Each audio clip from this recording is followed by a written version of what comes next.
पिछले एपिसोड में देखा हमने चितकुल की रॉ खूबसूरती और कहीं ना कहीं हम लोग भी कल्पा की कहानियों में खो से गए थे। लेकिन असली स्पीति अब शुरू होता है। आज हम निकल रहे हैं उन रास्तों पर जहाँ रोड्स कम और रिस्क बहुत ज़्यादा होता है। यहाँ गूगल मैप से ज़्यादा ट्रस्ट हमें अपनी हिम्मत पर करना होता है। एक साइड पहाड़, दूसरी तरफ सीधी खाई और बीच में बस इतनी जगह कि गलती का कोई ऑप्शन ही नहीं है। ये वो स्पीति है जो फोटोज में तो कभी नहीं दिखता। रॉ, अनप्रेडिक्टेबल और थोड़ा सा डेंजरस भी। यहाँ लग्जरी नहीं मिलेगी, यहाँ मिलेगा तो सिर्फ आपको रियलिटी। और शायद इसीलिए स्पीति सिर्फ एक डेस्टिनेशन नहीं, एक टेस्ट है पेशेंस का, करेज का और पैशन का।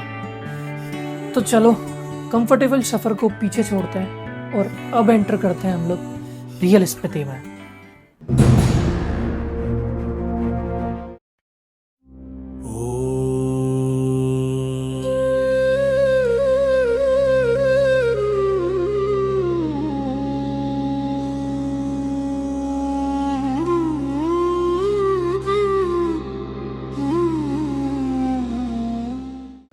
कल्पा की सुबह काफी शांत और खूबसूरत थी।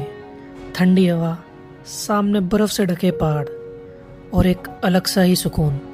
लेकिन उसी सुबह एक चीज ऐसी हुई जिसने पूरा मूड ही बदल दिया। मेरा ड्रोन हो चुका है क्रैश इस टाइम। और डॉगेश भाई पूरा रास्ता दिखा रहा है।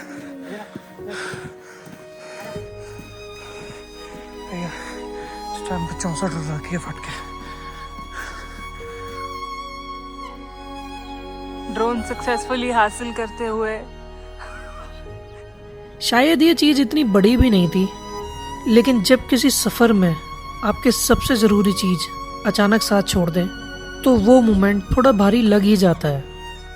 1.5 लाख बच गया।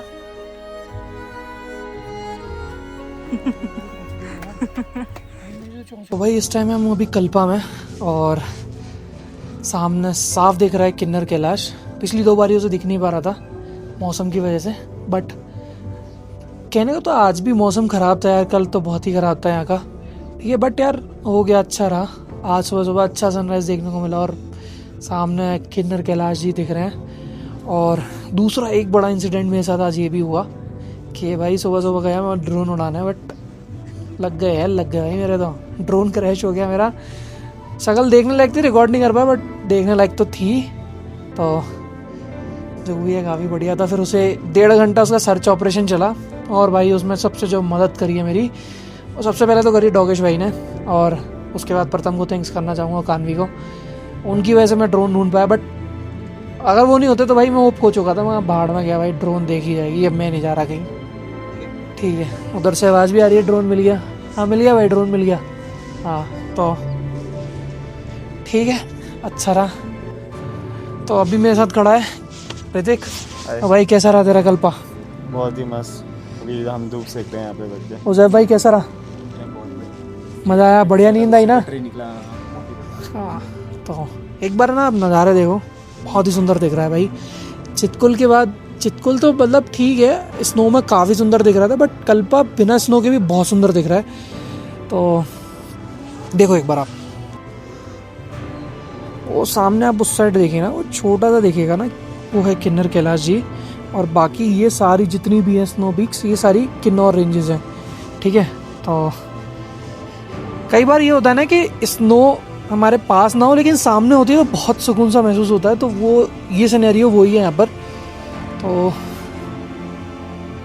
मज़ा बहुत आया कल, काफ़ी हमने गेम्स वगैरह भी खेले, ठीक है। तो मिलते हैं अब हम लोग अपने कौन से रास्ते पे जा रहे हैं आज? नाको के रास्ते पे, via cup Sangam.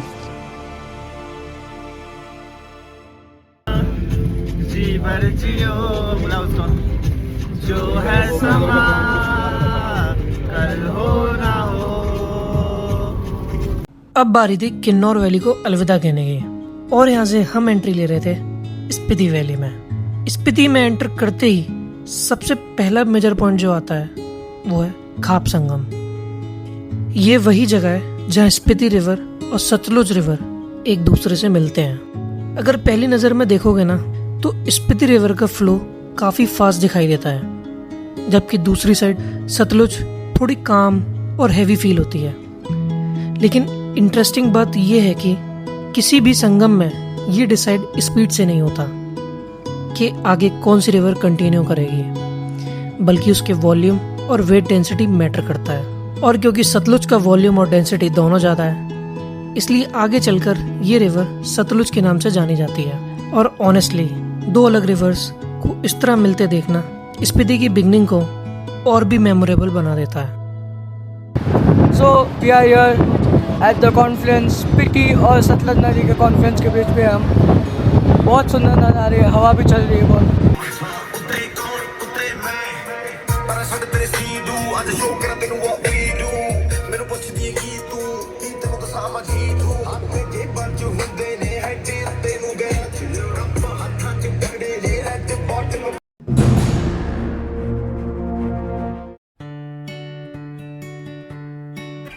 Hey guys, welcome to my YouTube channel.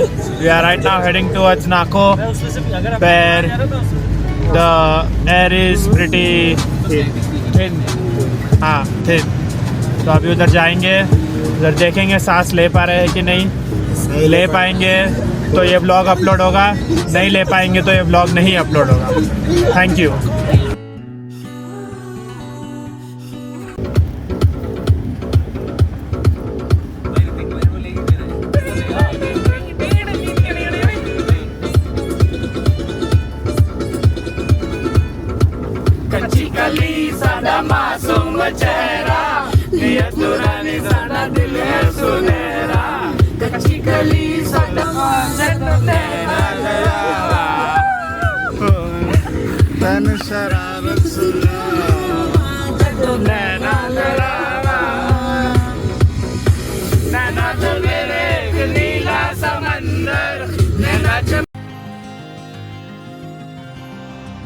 ये नाको का मार्केट है। तो व्यू देखो भाई मार्केट का, क्या ही लग रहा है। तेजस भाई हाय।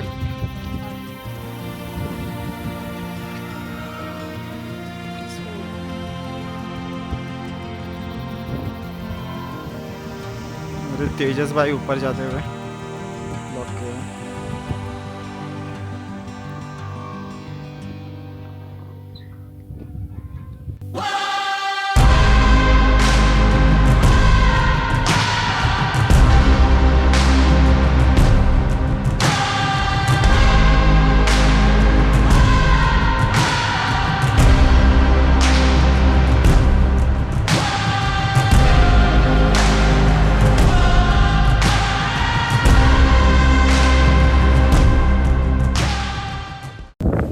तो भाई यस, कैसा लग रहा है भाई? लग तो अच्छा रहा है, लेकिन थोड़ा एल्टीट्यूड हाई है तो एडजस्ट होने में टाइम लगेगा for someone who is not fit enough. या नॉट फिट बट नॉट रोज रोज का उसका नहीं है जैसे बॉम्बे है।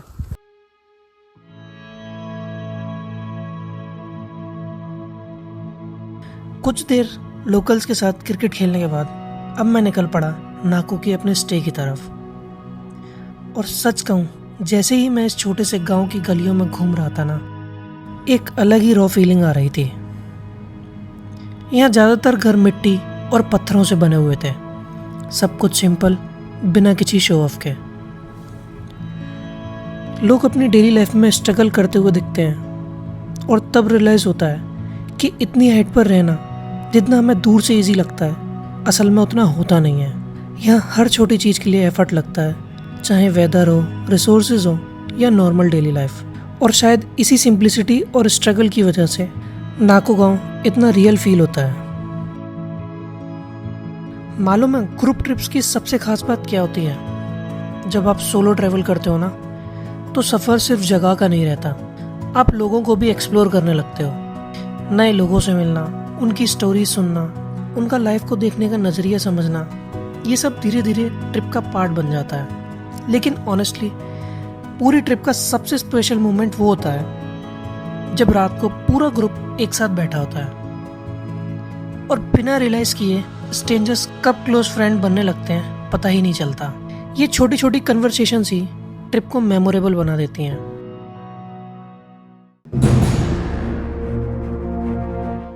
आज हम निकल रहे थे स्पीति के मेन पार्ट, स्पीति की कैपिटल काजा की तरफ। और ऑनेस्टली पिछले 6 दिनों से हम जिस मोमेंट का वेट कर रहे थे, आज फाइनली वो दिन आ ही गया था। हाँ भाई, पीछे वालों कैसा मजा आ रहा है? बढ़िया। रोड ट्रिप अब धीरे धीरे और ज़्यादा रॉ और ज़्यादा ब्यूटीफुल फील होने लगा था। पहाड़, लैंडस्केप्स देखते देखते अब एक अलग ही एक्साइटमेंट बिल्ड हो रही थी, क्योंकि अब हम ऑफिशियली एंटर करने वाले थे द मेन स्पीति रीजन में। और इस रूट का पहला मेजर स्टॉप आता है ताबो।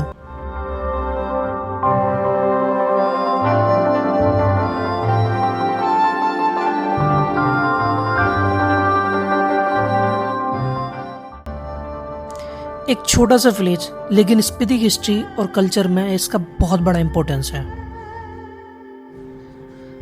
ताबो मोनेस्ट्री। स्पीति के एक छोटे से विलेज ताबो में बनी है ये मोनेस्ट्री। 1000 साल से भी ज्यादा पुरानी मानी जाती है। इसी मोनेस्ट्री को हम लोग अजंता ऑफ हिमालयाज भी कहते हैं, क्योंकि अंदर बनी एंशिएंट वॉल पेंटिंग्स और मड स्कल्पचर्स आज भी इतने साल पुरानी हिस्ट्री को जिंदा रखते हैं। सबसे इंटरेस्टिंग बात यह है कि इतने हार्श वेदर कंडीशन और अर्थक्वेक्स के बाद भी ये मोनेस्ट्री आज तक खड़ी हुई है।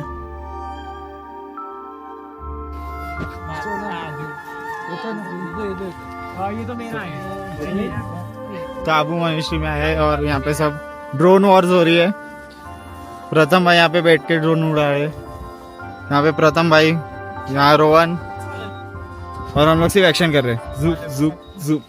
अब हम ताबो मोनेस्ट्री को अलविदा कहकर निकल पड़े अपने अगली डेस्टिनेशन धनकर मोनेस्ट्री की तरफ। और सच कहूँ, ताबो से धनकर का जो रूट था ना, वो पूरा का पूरा पोस्टकार्ड जैसा फील हो रहा था। सामने बर्फ से ढके पहाड़, नीचे उनके बीच से बहती हुई रिवर और आसपास का रॉ लैंडस्केप, सब कुछ ऑलमोस्ट अनरियल लग रहा था।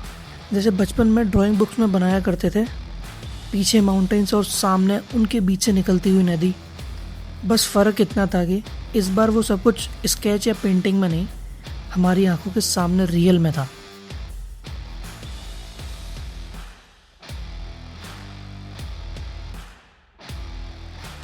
धनकर मोनेस्ट्री स्पीति की सबसे पुरानी और हिस्टोरिकल इम्पोर्टेंट मोनेस्ट्री में से एक। धनकर का मतलब होता है फोर्ट ऑन अ क्लिफ, और जैसे ही आप इसे देखते हो नाम बिल्कुल सही लगता है। ये मोनेस्ट्री एक ऊंची चट्टान पर बनी हुई है, जहाँ से पूरी स्पीति वैली दिखाई देती है। पहले के टाइम में धनकर स्पीति की पुरानी कैपिटल भी हुआ करती थी, और यहीं से लोकल किंग्स और रूलर्स पूरी वैली को कंट्रोल करते थे। हिस्ट्री में कई बार स्पीति पर लद्दाख और तिब्बत के रूलर्स का इन्फ्लुएंस रहा है, और उस दौरान धनकर स्ट्रेटेजिक पॉइंट माना जाता था। इसी वजह से इस मोनेस्ट्री के साथ यहाँ एक फोर्ट टाइप स्ट्रक्चर भी बनाया गया है, ताकि वैली पर नज़र रखी जा सके।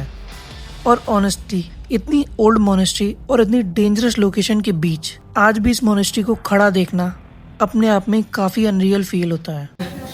जॉब देख रहे हो? चाहिए बताओ आपने कल क्या करवाया हम लोग से? कौन सा गेम खिलवाया? कौन सा गेम खिलवाया? कि बस में आज शांति शांति। टॉस उड़ाते उड़ाते लोगों की जिंदगी बर्बाद, कलेश करवा दिया तुमने। यही तो मेरा काम है। आज बस में कितनी शांति दिख रही है आपको? आगे वाले सोए हुए गाली भी नहीं बजी। अच्छा नहीं लग रहा आप लोगों को? नहीं कोई नहीं, आज फिर से खेलेंगे, आज फिर से दोबारा और शांति एक लेवल अब जाके। हाँ, एकदम ऑफेंसिव। शांति की माँ बहन एक करके। शांति को कल वो हमें नहीं पता, कल 2 टेम्पो लगेंगे। वो तो आपने हमसे बुलवा दी। इसकी माँ बहन कैसे करेगी? भाई साहब ये व्यू देखो।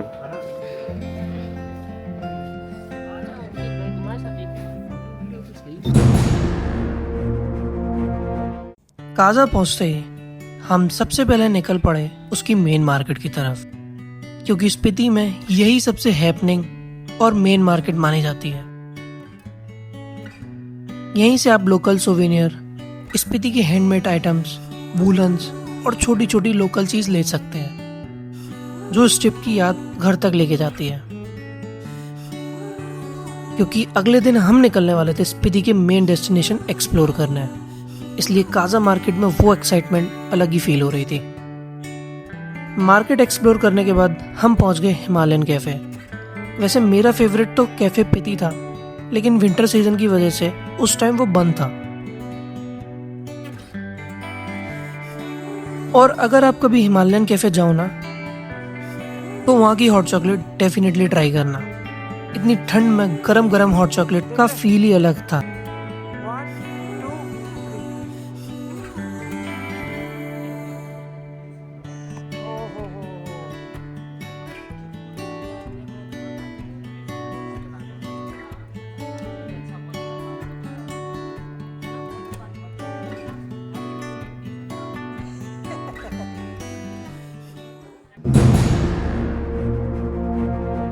आज की सुबह हम निकल पड़े अपने पहले डेस्टिनेशन लांगजा की तरफ। और ऑनेस्टली स्पीति के अगर सबसे ब्यूटीफुल विलेजेस में अगर किसी का नाम आता है तो उसमें लांगजा डेफिनेटली इंक्लूड होता है। ये छोटा सा विलेज समुद्र तल से लगभग 14,000 फीट की ऊंचाई पर बसा हुआ है। और यहाँ पहुँचते ही सबसे पहले जो चीज़ नोटिस होती है वो है सामने बैठी हुई जायंट बुद्धा स्टैचू। ऐसा लगता है जैसे पूरे विलेज को वो ही प्रोटेक्ट कर रहे हों। लांगजा सिर्फ व्यूज़ के लिए फेमस नहीं है, ये जगह मिलियंस ऑफ ईयर्स पुराने फॉसिल्स के लिए भी जानी जाती है। कहा जाता है कि कभी ये पूरा एरिया समुंदर के अंदर हुआ करता था और आज भी यहाँ ज़मीन पर चलते चलते फॉसिल्स मिलना काफ़ी कॉमन बात है। और शायद इसी वजह से लांगजा सिर्फ एक माउंटेन विलेज फील नहीं होता, ये जगह नेचर और हिस्ट्री का एक परफेक्ट कॉम्बिनेशन लगती है।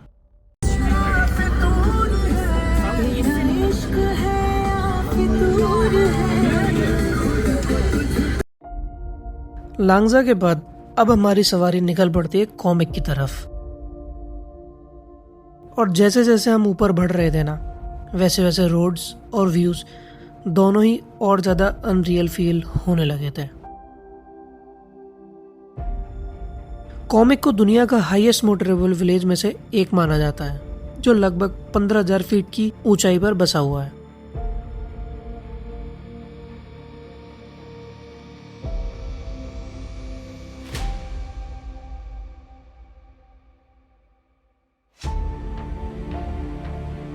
इतनी हाइट पर आकर एक अजीब सी साइलेंस फील होती है। ना ज़्यादा आवाज़, ना भीड़, बस ठंडी हवा और दूर दूर तक फैले हुए बैरन माउंटेन्स। तो अभी हमें पता चला है कि ये कॉमेट में सिर्फ 30 लोग का पॉपुलेशन है और ये वर्ल्ड हाईएस्ट मोटर रोड है। One time pass. एक वीडियो नहीं बना। स्टार्ट।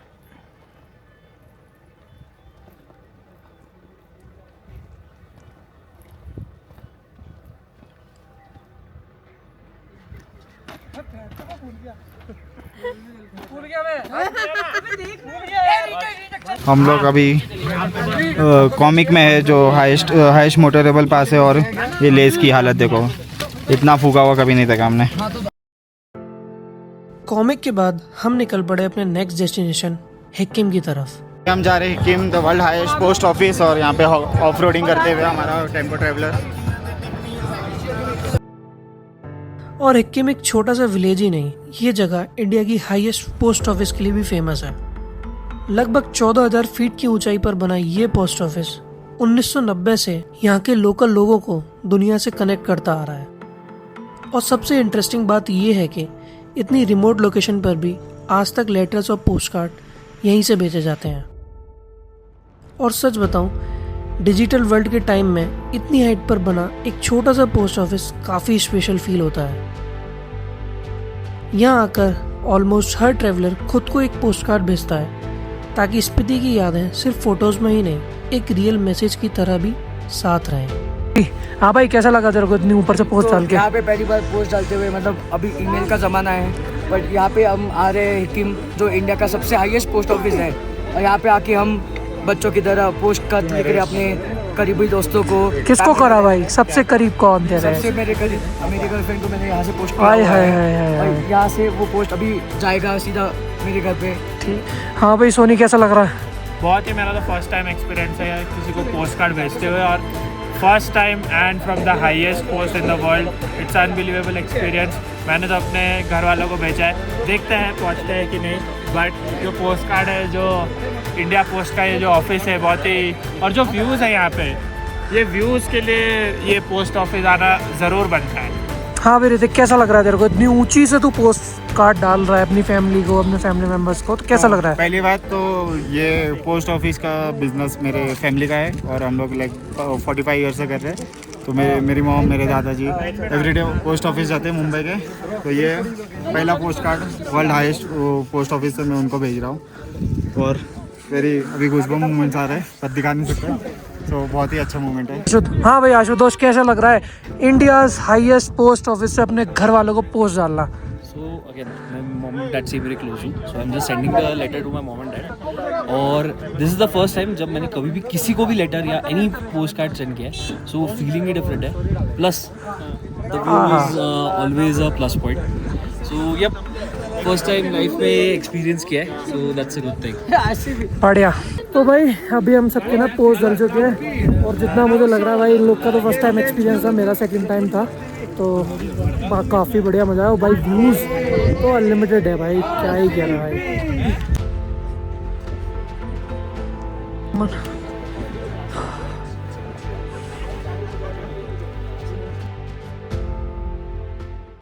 हिक्किम में पोस्ट कार्ड डालने के बाद अब हम निकल पड़े अपने नेक्स्ट डेस्टिनेशन चीचम ब्रिज की तरफ. और सच बताऊं, दूर से देखने पर यह ब्रिज काफ़ी अनरियल फील होता है. चीचम ब्रिज एशिया के हाईएस्ट सस्पेंशन ब्रिज में से एक माना जाता है, जो लगभग 13,500 फीट की ऊंचाई पर बना हुआ है. ये ब्रिज चीचम विलेज को किब्बर विलेज से कनेक्ट करता है.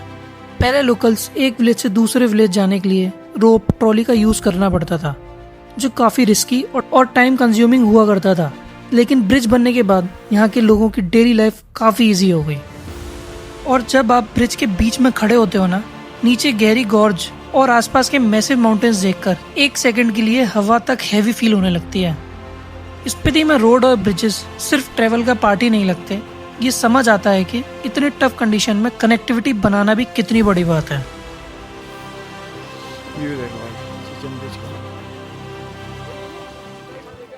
और कुछ देर बाद हम पहुंच जाते हैं स्पीति के सबसे आइकॉनिक जगह में से एक, की मोनेस्ट्री.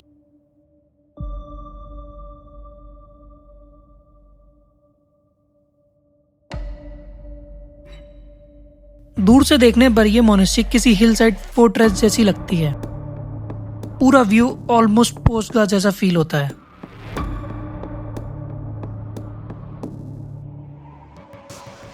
ऊपर जाने का नया तरीका.